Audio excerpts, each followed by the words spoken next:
Hola, bienvenidos a una tarde de podcast. Hoy desempolvaremos un poco la historia del paramilitarismo en Colombia. Quédate con tu politóloga Yarisa Lara Carabalí, donde nos remontaremos un poco a la historia, conoceremos el inicio, el proceso y el final de lo que fueron los grupos paramilitares. Acompáñame. Iniciaré contándote que los grupos paramilitares en Colombia fueron conocidos como unos grupos no estatales.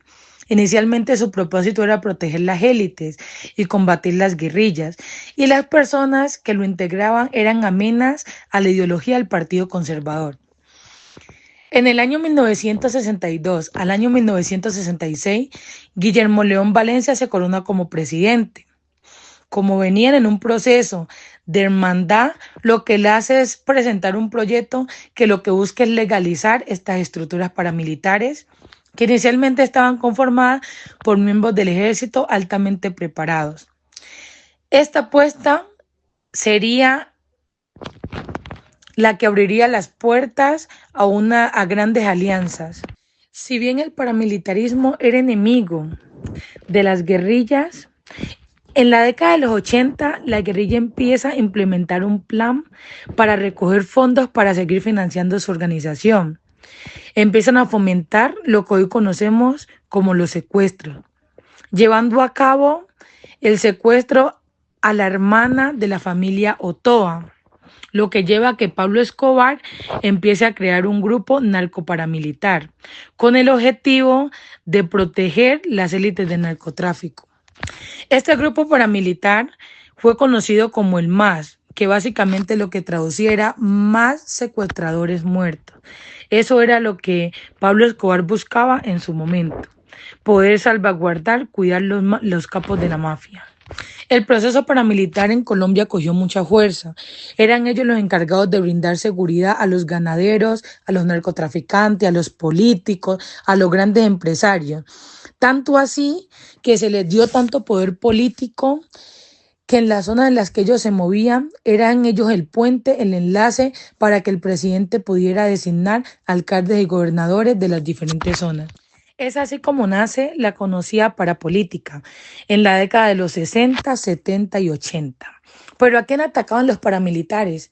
Únicamente a las personas que les hacían oposición, en este caso a la gente de izquierda, dejando como saldo dos candidatos a la presidencia asesinados, 8 congresistas, 13 diputados, 70 concejales, 11 alcaldes y 5.000 militares de la Unión Patriótica, principales enemigos del Partido Conservador. Cabe también mencionar que los grupos paramilitares en sus inicios no lo financiaba el Estado. Ellos se financiaban solos. Con el paso del tiempo empezaron a cobrar los llamados favores políticos, que era básicamente la estrategia de poner ciertos candidatos o de obligar a las personas a votar por los mismos. Pero ¿cómo ganaron tanto poder los grupos paramilitares? Aquí se los cuento, a través de masacres, de desplazamientos forzados, de desalojo, despojo de tierras a muchas personas campesinas que en ese momento habitaban en esos territorios. E incluso masacraban tanta gente que vender motosierras, e incluso masacraban tanta gente que vender motosierras se volvió un negocio demasiado rentable. Es de esa manera que el grupo paramilitar Autodefensa Unidas de Colombia coge tanta fuerza. Pero bien dice un refrán, que todo no dura para siempre. Los, los, los paramilitares eran señalados de tener una cercanía con el proceso político. Es de ahí donde nace el supuesto de que Álvaro Uribe Vélez en su reelección fue porque los grupos paramilitares obligaron a las personas a votar por él, proclamándose nuevamente presidente de Colombia.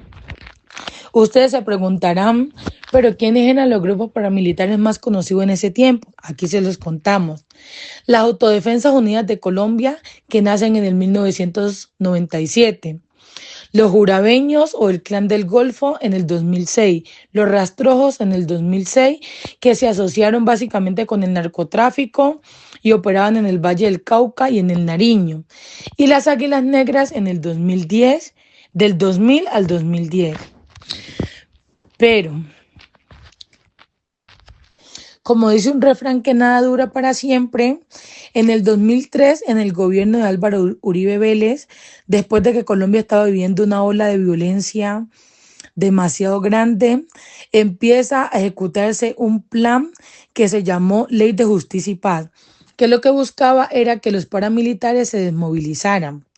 Entre el 2003 y el 2006 se logró la desmovilización de 30.000 paramilitares que recibieron beneficios de salud, educación, vivienda y empleo. Hoy podemos mirar que las investigaciones de la JEP hablan de la gran conexión que tenía el paramilitarismo con los falsos positivos, porque si bien los paramilitares lo que hacían era cazar guerrillas, cuentan grandes relatos de personas que participaron en la JEP que la fuerza pública lo que hacía era hacer pasar a civiles que tenían que ser quitados del camino, por así decirlo, como integrantes de la guerrilla para que los paramilitares los asesinaran. Sin embargo, falta mucho por esclarecerse. Hay una pregunta que quisiera que pensáramos y era, ¿el paramilitarismo se terminó o se transformó? Yo considero que el paramilitarismo solamente se transformó y que hoy otros grupos hacen uso de ello. Hoy podemos mirar cómo los grupos al margen de la ley tienen el control de los territorios, obligan a las personas a votar por X o por Y candidatos, asesinan a líderes sociales, a la población civil, amenazan, despojan, desplazan a las comunidades, obligándolos a entrar a ser parte de una cultura que no les pertenece. Esto fue todo en la tarde de Pocas. Nos vemos en una próxima edición. Muchas gracias.